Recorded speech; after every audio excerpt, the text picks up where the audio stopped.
Hi guys, welcome back to my channel. I hope you're having a great day so far, but your day is about to get even better because this video is a collab with one of my favorite people here on YouTube, the wonderful, glorious, joyful, beautiful, hilarious and warm, friendly, kind Brit Clarke. Today we are collabing on this video. Brit had this brilliant idea to talk about or to think about what palettes in 2020 do we still wish we owned? Do we still hanker after? Do we still want in our collection? I feel 2020 for me was a huge year for buying eyeshadow palettes, for eyeshadow palettes coming out that I really wanted to add to my collection, that excited me, that got my blood flowing.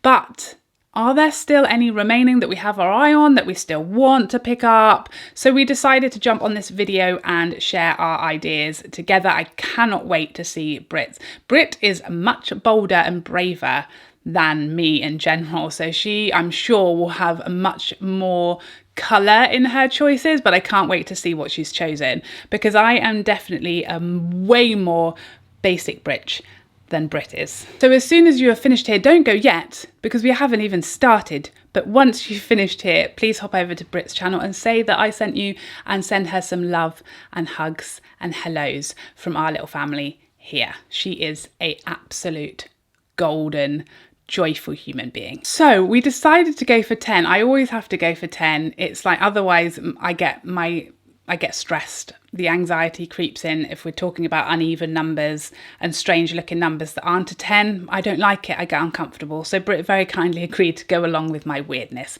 So we're going for 10. And the first one that jumped into my brain was the Natasha Denona Green Brown, the large Big Daddy palette. I've wanted this, or I've had my eye on this for the longest time. I feel like this is really the kind of tones that I am drawn to, but they're slightly outside of my comfort zone. Like if I'm stepping out of my basic browns, roses, pinks, comfort zone, I tend to step slightly into the greens. That's the direction I like to go in. I'm still happy there.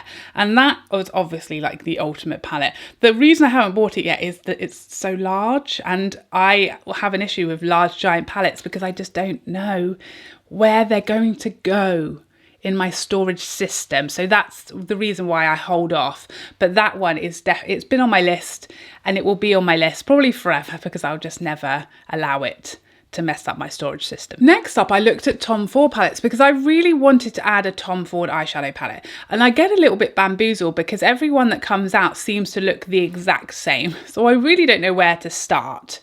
And none of them are that inspiring. They obviously none of them really look like something I don't already have. They're quads, which I don't tend to leap for because they are quite limited quads in comparison to like a 15 or 12 pound palette. But I am really intrigued. I love to try formulas I haven't tried before. So a Tom Ford palette is definitely on my list. The one I've gone for is De Last Creme.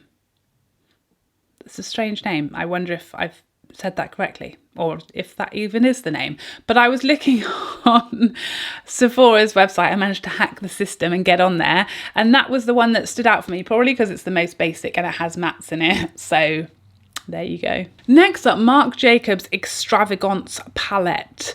This one caught my eye. I think I talked about this in a Will I Buy It video. Again, a formula I haven't tried Marc Jacobs eyeshadows and I would like to. And this one, it's those greeny goldy tones that I really enjoy. It looks super wearable. The packaging is very, very cute.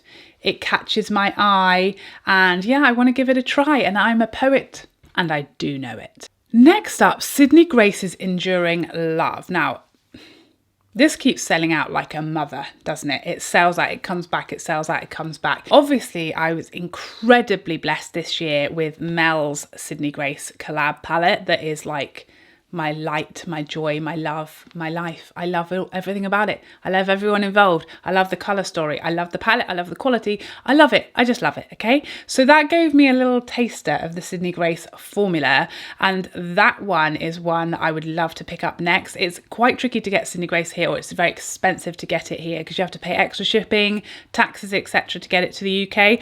I would love to see a UK stockist. I would love that in 2021. But yeah, the palette from them that is like speaking to me is Enduring Love. Now, the next one, we have Miss Tara Lynn to blame for this. This is the KKW Classic Blossom. Again, another brand have I tried anything from, I don't think I've tried anything from KKW. Again, another brand can't get here without paying double or even triple to get it here, which is why I've never really picked anything up from the brand. But Tara, I know she loves everything from KKW Beauty. We love a lot of the same things, especially eyeshadows, and her looks with this palette, they always get me. And actually the whole brand in general, I think they just suit Tara so beautifully. She's such a beautiful woman, and she just makes me want to buy all the KKW Beauty every time she reviews it all, and I wish it was more easily available here. But that is one that I've been coveting. I've had my cheeky eye on it for some while now.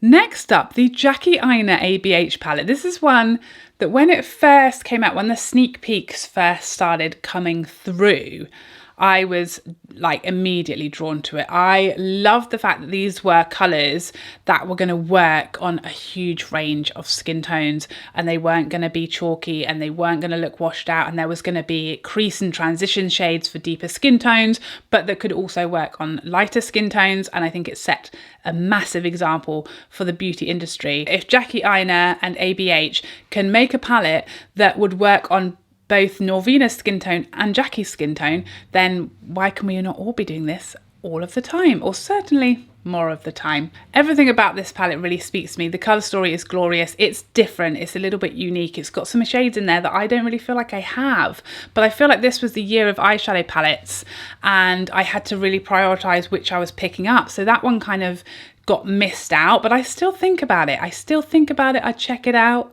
When it's on sale, I almost check out. I get it in my basket time and time again. It just keeps on escaping me for now, but I still see it. I see it, and I'm here for it. Now, this is like a whole list of formulas almost that I haven't tried. Some I have, but a lot of formulas I'm intrigued by. And the next one is the Nabla Side by Side palette. And I think it was my friend Mel as well, who, again, the poems, you guys are just getting all of this for free. Did you know that? It's gorgeous. And I feel as though some of the shades and it looks really unassuming, this palette, but I was like, hang on a minute. This kind of looks like what I wanted the Wayne Goss palette to be, but it didn't quite pull through.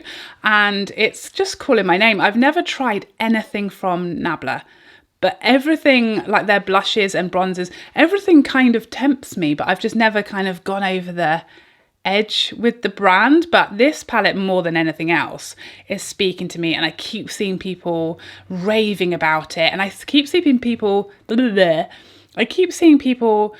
wearing it with looks that I wouldn't have expected to come from that palette. It's a cheeky little bugger, that palette. It's got some secrets that I'd like to hear. The Charlotte Tilbury Rebel Quad. Again, it's those little cheeky greens, isn't it? With a hint of gold. It's calling my name. And I feel that everything I have from Charlotte Tilbury is pretty muted and pretty basic Brit like me. So that one, it's been a curiosity. Again, I've seen people do glorious looks with it. It's a quad. What's it going to do for me? Not a lot. 4 things at most. But yes, something about it catches my eye. It lives rent-free in my head a lot of the time, that palette. And it's one that I feel like at some point it's going to come home with me, because it's Charlotte Tilbury. I love her, love the brand, love the products, love the quality, love her eyeshadow. And that's one that's different. I don't have that from their brand in my collection, so I can pick it up guilt-free, kind of. Now, next up, a Mothership. The only Mothership that still slightly calls my name, and it's Mothership 2.